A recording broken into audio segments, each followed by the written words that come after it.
Now, it was one of the cruellest miscarriages of justice in British history. In 1987, Russell Bishop was wrongfully acquitted of the murders of 9-year-old girls Nicola Fellows and Karen Hadaway.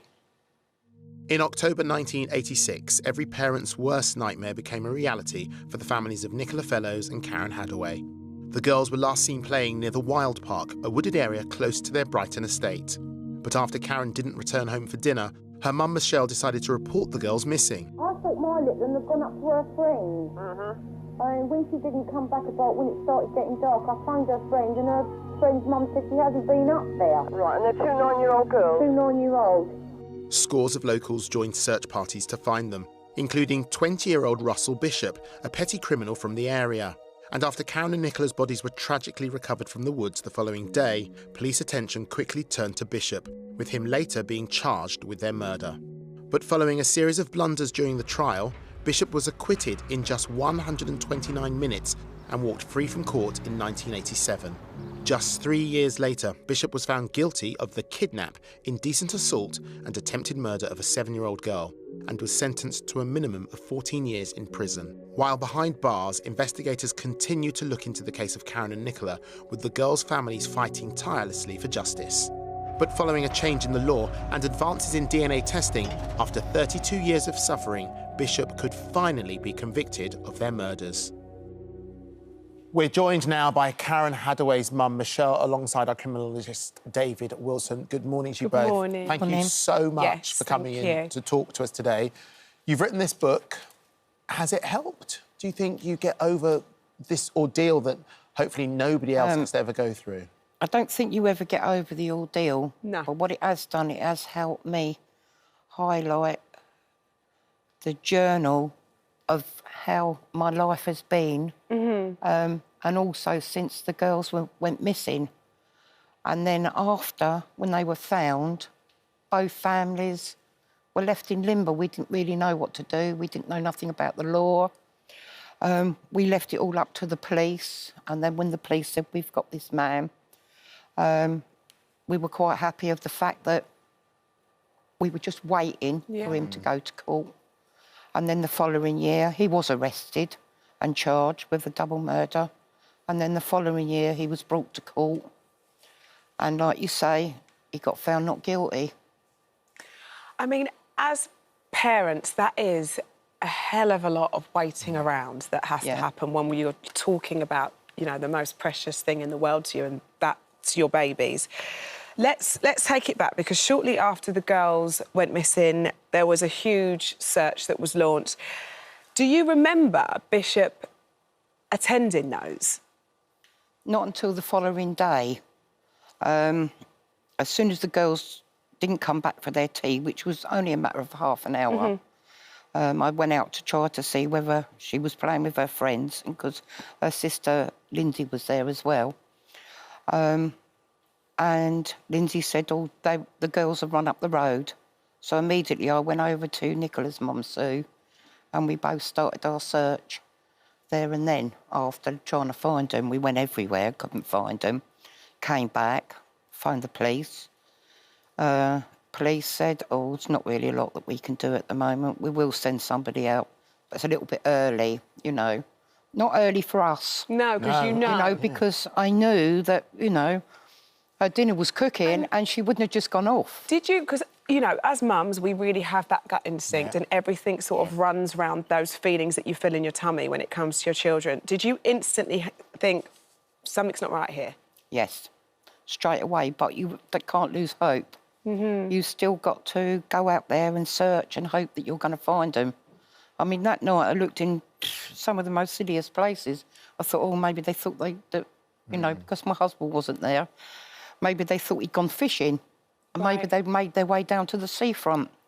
So I went out and searched all the seafront, lifting boats up and looking underneath them, but nothing. I mean, I never stopped searching for 23 hours. You don't.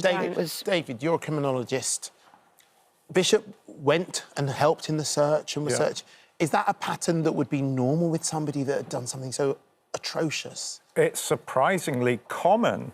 But first, can I just say, Michelle, amazing book. I've really enjoyed reading it. It was incredibly insightful, and well done to you for reclaiming the narrative of what happened to your daughter. It's surprising the numbers of offenders who return to the scene of their crime. And when you were asking, Rosh, about Michelle's gut feelings, you had a gut feeling about Russell Bishop, who, of course, was behaving in a particularly odd way when he saw you, which was he held his hand up to Michelle, but then looked at her through his open fingers, which was an incredibly revealing psychological tale, it seems to me, in that he didn't want to be seen by Michelle, but he could see you. It's a very strange phenomenon that we're dealing with this particular offender. And we're talking about 1987. As Michelle just said, the police said it was too soon, necessarily. It was too soon, so we had to wait till 8:30, and then I obviously got somebody to ring, because my husband was ringing saying, what's happening? Oh, goodness me. You know. Would it be like that today, David? No, it would be much more quick today in terms of escalating this. And of course, what also today we have much better a development of is DNA and forensic science more generally.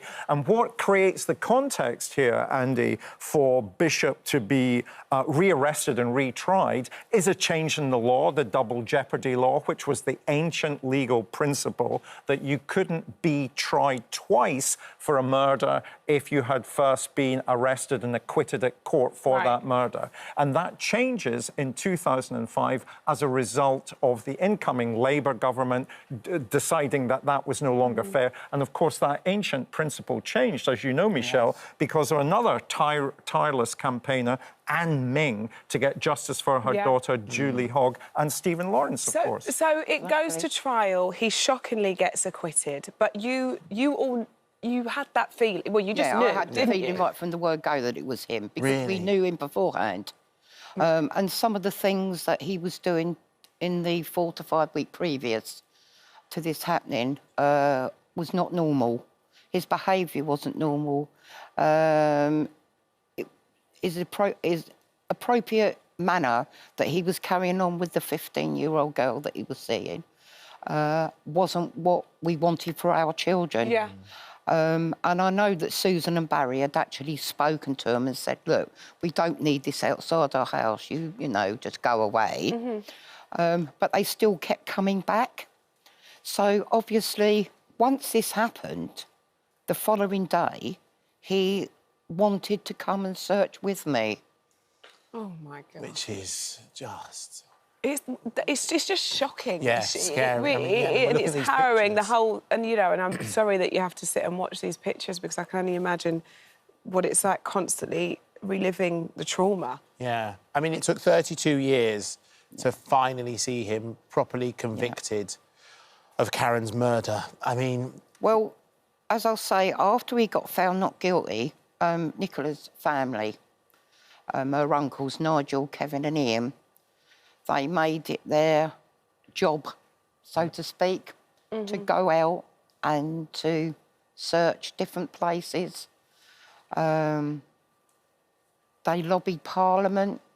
They did all sorts of, you know, undercover work. You never stopped. No, you never stopped. Do you know what I'm saying? You And we got together and we said, two families got together, and we said we will never stop fighting until we got justice.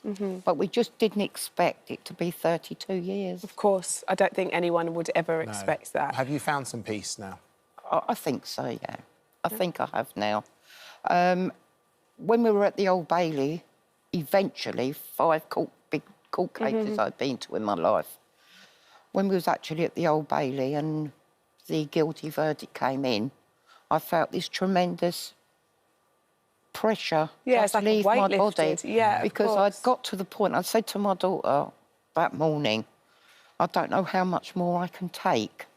Well, I and we are pleased for you that he finally, 32 years later, gets the justice that he deserves. And, you know, with the book, I hope that that's sort of helping you process it a little bit. Exactly. I mean, both families stood tall. We weren't we were never going to give up, Absolutely. you know. Well, thank you. Thank you for coming in and sharing it with us. Very, very, very briefly, David, a really long and protracted investigation, one of the longest of all time, isn't it? One of the longest investigations in Sussex Police's history, Yeah. and of course the psychological toll that 32 years of fighting has taken on Michelle is covered in the book, and it gives hope to other people who are still searching for justice as well. So well done, you. David, Thank you both. Thank you very much, Thank you. Michelle. Thank you. Thank you.